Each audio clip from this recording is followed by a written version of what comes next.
নমস্কার, আমি প্রিয়াঙ্কা বিশ্বাস। আজ আরও একটি খুবই কমন বাচ্চাদের মধ্যে হয়ে থাকা কমিউনিকেশন ডিসঅর্ডার নিয়ে কথা বলবো। স্পিচ সাউন্ড ডিসঅর্ডার, এটি আসলে কি? এটি একটি নিউরো ডেভেলপমেন্টাল কমিউনিকেশন ডিসঅর্ডার। এটিতে একটি ব্যক্তি বা একটি বাচ্চা যখন কথা বলছে, দীর্ঘ সময় ধরে ওদের স্পিচ সাউন্ড প্রোডাকশন, তারপর ফোনোলজিক্যাল রিপ্রেজেন্টেশন, এগুলোতে সমস্যা হয়, যার ফলে ওরা যখন কথা বলছে, ওদের কথাটা যখন অন্য কেউ শুনছে তাদের বুঝতে অসুবিধা হচ্ছে। এছাড়াও এদের কিন্তু এজ অ্যাপ্রোপ্রিয়েট, মানে তাদের এজ অনুসারে যেরকম স্পিচ সাউন্ডটা হওয়া উচিত সেরকম হয় না। এটি সাধারণত ইয়ং চাইল্ডহুডে দেখা যায়। প্রায় 8 থেকে 9% বাচ্চাদের মধ্যে এই সমস্যাটি দেখা যায়। এটি সব থেকে কমন মেলদের মধ্যে হয় দেন ফিমেল। এই স্পিচ সাউন্ড ডিসঅর্ডার বোঝার জন্য বিশেষ কিছু সিমটমস আছে, যেরকম যদি আপনারা দেখেন যে আপনাদের বাচ্চা কোনো একটা শব্দ বা কোনো একটা ধ্বনি সঠিকভাবে ও দীর্ঘ সময় ধরে উচ্চারণ করতে পারছে না, যার ফলে ও নিজে কি বলতে চাইছে বা নিজের মনের ভাবটাকে প্রকাশ করতে পারছে না। দ্বিতীয়ত, যদি এর কারণে ওর দৈনন্দিন জীবনে সমস্যা হয়, মানে হয়তো স্কুলে যাচ্ছে, স্কুলে গিয়ে ঠিকমতো কথা বলতে পারছে না, বুঝতে পারছে না কিভাবে কথা বলবে, বাড়িতেও যখন প্যারেন্টসদের সাথে কথা বলছে তখনও ওর সমস্যা হচ্ছে কথা বলতে বা কি বলতে চাইছে সেটা বুঝতে বা বোঝাতে, এগুলো যদি দেখেন তাহলে হতে পারে আপনার বাচ্চার স্পিচ সাউন্ডের সমস্যা হচ্ছে।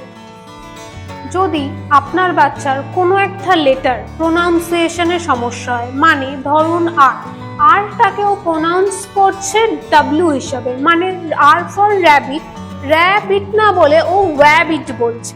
এছাড়াও ই, এস, এই সমস্ত ওয়ার্ড বা লেটারগুলোতে যদি ওর সমস্যা হয়ে থাকে তাহলে বুঝতে হবে ওর স্পিচ সাউন্ডে কিন্তু সমস্যা হচ্ছে। এবার আপনাদের মাথায় আসতেই পারে যে এই স্পিচ সাউন্ড ডিসঅর্ডার হওয়ার কারণটা।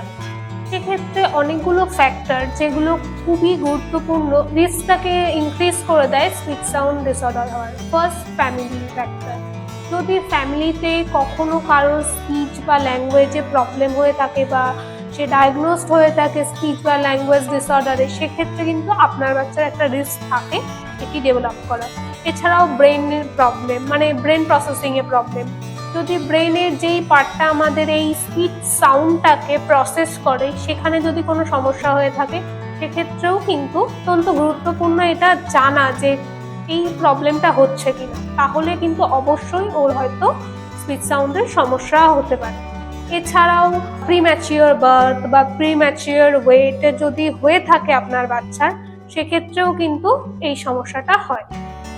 এছাড়াও যদি ওরাল মোটর কোঅর্ডিনেশনের সমস্যা হয়, মানে আমাদের স্লিপ, জ আর টাং, এই তিনটেতে যদি কোঅর্ডিনেশনের সমস্যা হয় তাহলেও কিন্তু স্পিচ সাউন্ড ডিসঅর্ডারের একটা সম্ভাবনা থাকে।